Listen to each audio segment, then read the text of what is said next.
Gita press को कौन नहीं जानता। जब भी बात सनातन धर्म की होती है या हिंदू धर्म के सांस्कृतिक या धार्मिक पुस्तकों के प्रचार की होती है तो गीता प्रेस का नाम अनायास ही आ जाता है। करोड़ों पुस्तकें बेहद ही सस्ती कीमतों पर घर घर पे पहुंचाने वाले गीता प्रेस का एक अपना ही योगदान है। आज हम बात करेंगे इसी गीता प्रेस के बारे में। गीता प्रेस जो कि अब 100 साल पूरे करने जा रहा है, 98 साल हो चुके हैं और 2023 में 100 साल गीता प्रेस पूरे कर लेगा। ये एक अद्भुत समर्पण शक्ति का प्रतीक है और ये एक बहुत बड़ी प्रेरणा है कि किस तरह से समर्पित होकर अगर हम कोई प्रयास करते हैं। गीता में जिस निष्काम कर्म की बात कही गई है वो गीता प्रेस साबित करके दिखा चुका है, दिखाता आ रहा है।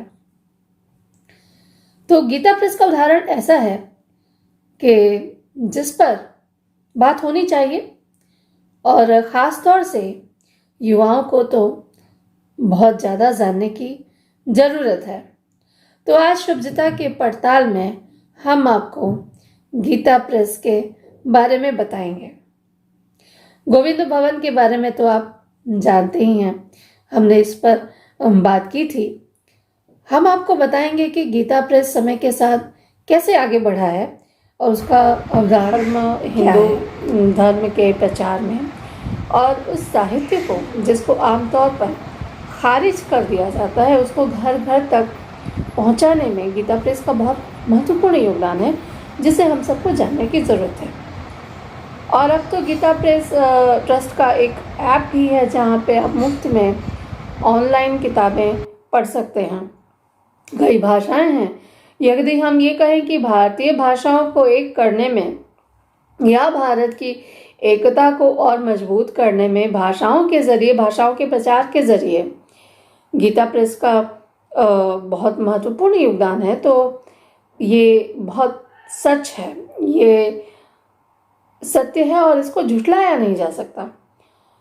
क्योंकि असमिया, मलयालम और यहाँ तक कि उर्दू, कन्नड़ और मराठी, गुजराती, इन सारी भाषाओं में आपको गीता प्रेस का साहित्य मिलता है।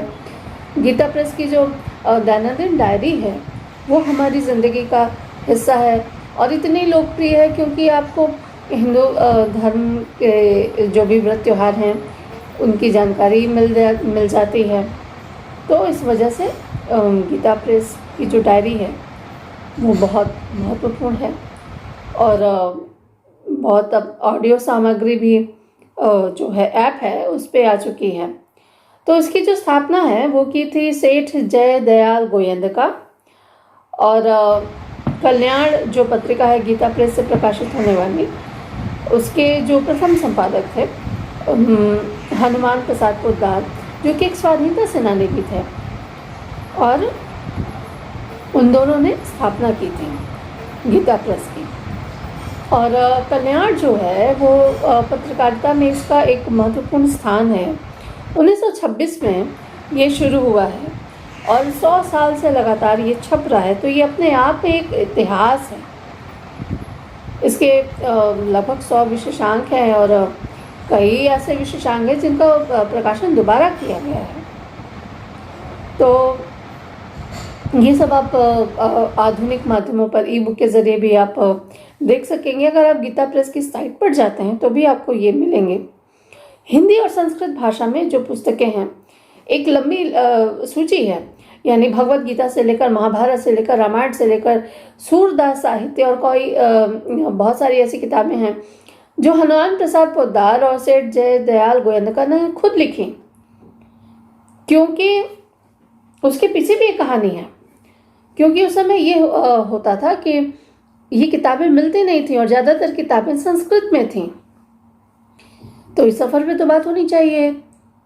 और इसके बारे में बहुत प्रमुखता से इन चीज़ों को सामने लाने की ज़रूरत है, ताकि इन लोगों के योगदान को जो है हम लोग समझें। अब कोरोना काल में जो स्थिति बनी उसके कारण ऐप लाया गया।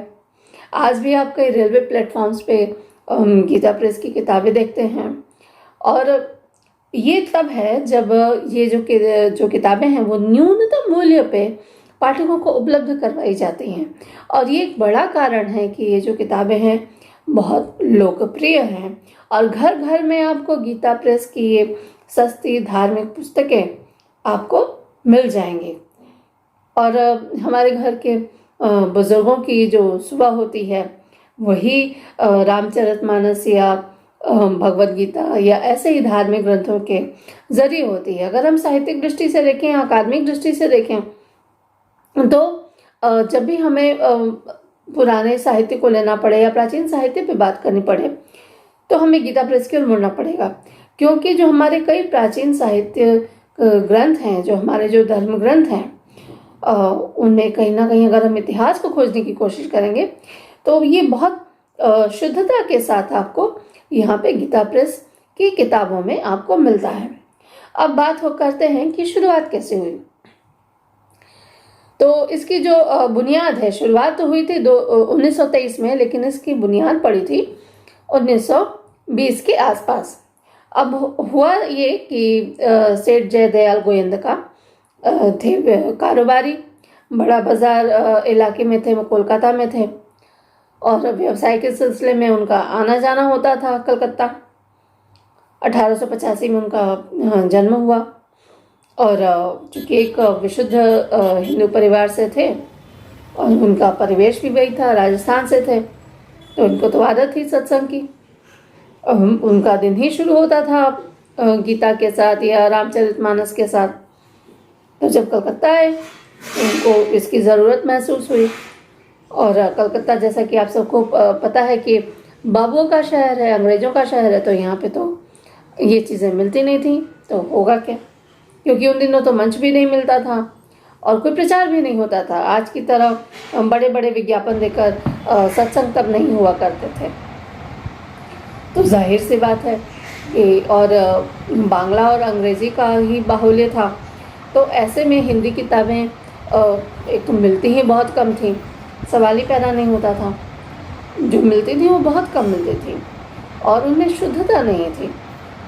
तो किया क्या जाए, उन दिनों उनको गीता की तलाश थी, भगवद गीता की तलाश थी, लेकिन उसका जो शुद्ध पाठ है और सही अर्थ है उसकी गीता उनको मिल नहीं पा रही थी। तो जयदयाल गोयंदका जी ने क्या किया कि कोलकाता के वणिक प्रेस से, तब हुआ करता था वणिक प्रेस, 5000 प्रतियां उन्होंने गीता की छपवाई। लोग तो चाहते ही थे, क्योंकि उस दौरान जो हिंदी भाषियों की संख्या भी उस समय हो गई थी। लोग यहाँ पे आके राजस्थान से या दूसरे राज्यों से आकर बसने लगे थे, तो अच्छी खासी संख्या हो गई थी और देश से भी मांग थी। तो लेकिन उस समय तो कोलकाता का ही जिक्र होता था, कोलकाता की ही जो बात होती थी। तो उन्होंने 5000 प्रतियां छपवाई और बहुत जल्दी वो बिक गई।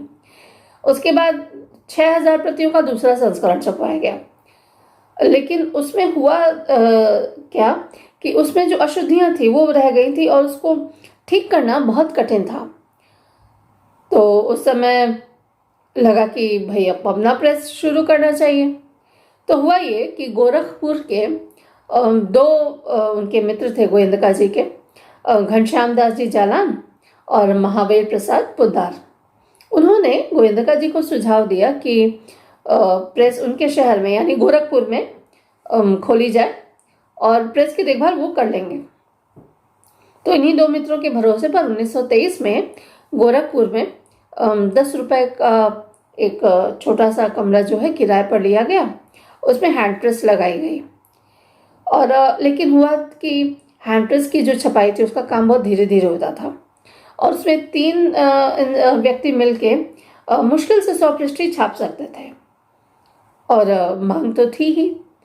समय के साथ प्रेस का विस्तार हुआ और उसमें जयदयाल गोविंदका जी ने जो किताबें लिखी थी और भाई हनुमान प्रसाद पुदारी जी ने जो किताबें लिखी थी, गीता का उन्होंने हिंदी में अनुवाद किया था। रामचरितमानस यहाँ से प्रकाशित होने लगी और उस समय स्वामी राम सुखदास जी से भी बहुत सहयोग मिला गीता प्रेस को। और लागत से कम मूल्य में गीता प्रेस आज भी किताबें जनता को उपलब्ध करवाती हैं। तो आप सोच लीजिए कि जब कोई व्यवसाय शुरू हो रहा है उस दौरान ही आपको लागत मूल्य पे अगर अपना कुछ व्यवसाय करना पड़े तो ये कितना कठिन रहा होगा। लेकिन एक धारणा होती है, एक आचरण होता है, एक समर्पण होता है। तो समर्पण की पराकाष्ठा आपको यहाँ पर देखने को मिलती है, जो कि बहुत सीखने वाली बात है। और उस समय गीता प्रेस जब तक नहीं था, उस समय शुद्ध जो अक्षर हैं या जो भी अर्थ के साथ उस समय किताबें मिलती नहीं थी, खासतौर से हिंदू धर्म के जो धर्म ग्रंथ हैं। और जो मिलते थे वो इतने महंगे होते थे कि आम जनता तक उनकी पहुंच नहीं होती थी। और सारी किताबें तो संस्कृत में हैं। तो हुआ ये कि गोविंदका जी ने इन सारी पुस्तकों का हिंदी में अनुवाद करवाया और उसका प्रकाशन भी करवाया और बेहद सस्ती कीमतों पे तो जनता को ये उपलब्ध करवाया। उन्होंने वाल्मीकि रामायण, रामचरितमानस, हिंदू धर्म की जो पुस्तकें जो बाजार में थी उसको बहुत सस्ती कीमतों पे जनता को उपलब्ध करवाया। क्योंकि जो किताबें मिलती थी इसके पहले उनकी छपाई, बाइंडिंग भी उतनी अच्छी नहीं थी और कीमत भी बहुत ज़्यादा थी। उन दिनों मुंबई में एक श्री वेंकटेश्वर स्टीम मुद्रणालय हुआ करता था। उसकी स्थापना हुई थी 1871 में। यहाँ भी हिंदू धार्मिक किताबें मिलती थी, लेकिन ये बहुत कमर्शियल थे और इनका उद्देश्य लाभ कमाना था।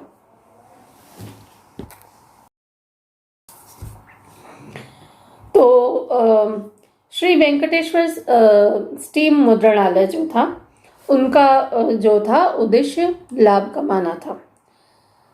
वो बहुत ज़्यादा समर्पित नहीं थे गीता प्रेस के संचालकों की तरह, मालिकों की तरह। और उनकी किताबों को पढ़ने में बहुत दिक्कत होती थी। जैसे एक श्लोक में 4 पद होते हैं और उसमें क्या होता है कि पहली पंक्ति में 2 पद लिखे जाते हैं और दूसरी पंक्ति में आगे के 2 पद लिखे जाते हैं। इस प्रकार होता क्या है कि एक श्लोक को नियम के अनुसार 2 पंक्तियों में लिखा जाना चाहिए, किंतु उनकी पुस्तकों में यानी श्री वेंकटेश्वर स्टीम मुद्रणालय की किताबों में उसको एक श्लोक को एक ही पंक्ति में लिखने का प्रयास किया जाता था। इससे क्या होता था कि छपाई में लिखने वाला कागज तो बच जाता था, लेकिन पढ़ने में बड़ी दिक्कत होती थी। ऐसे में गीता प्रेस ने देवी देवताओं की बहुत मनमोहक तस्वीरों के साथ अपनी जो पुस्तकें हैं बहुत कम कीमत पे पाठकों तक पहुंचाई, तो बहुत ज़्यादा लोकप्रिय हुई। फिर उसमें जो भी आप जो चित्र देखते हैं गीता प्रेस की किताबों में, उसमें अधिकतर BK मित्रा और श्री जगन्नाथ जैसे जो चित्रकार हैं उन्होंने ये चित्र बनाए हैं। और ये जानना ज़रूरी है कि कल्याण के जो प्रारंभिक जो अंक थे उसको जो 1 वर्ष तक जो छापा गया उसकी छपाई जो है वो इसी श्री वेंकटेश्वर मुद्रणालय में ही हुई थी।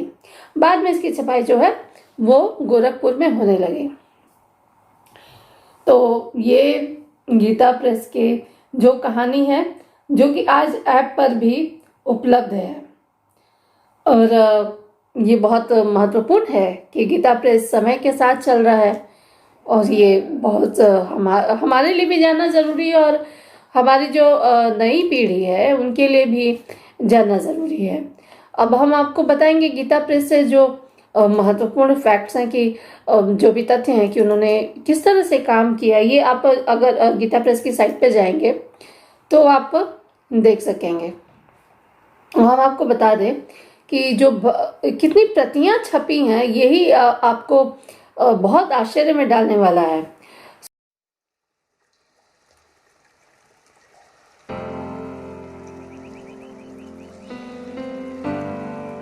68 करोड़ 28 लाख पुस्तकें छाप चुका है। ये अद्भुत नहीं है? ये बहुत बहुत प्रेरक है।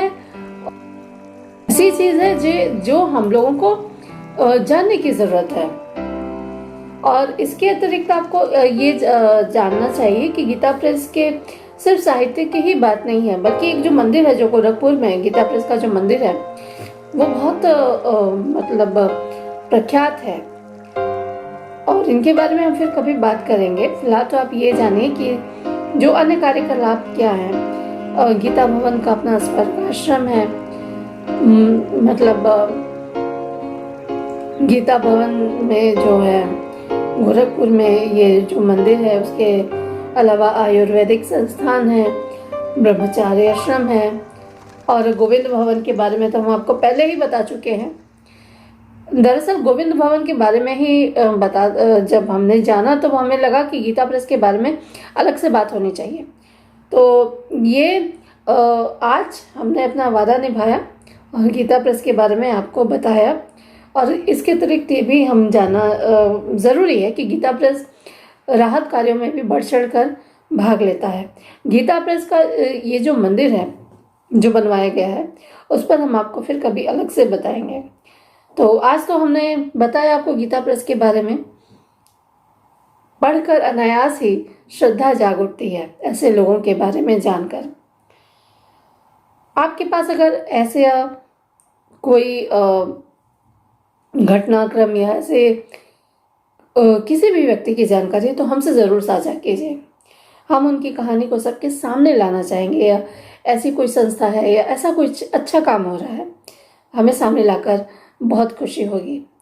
तो आज के लिए सुषमा त्रिपाठी कनुप्रिया को दीजिए इजाज़त। शुभजिता में अगली बार अगली कहानी के साथ हम आपके सामने फिर से आएंगे। खुश रहिए, ध्यान रखिए, नमस्कार।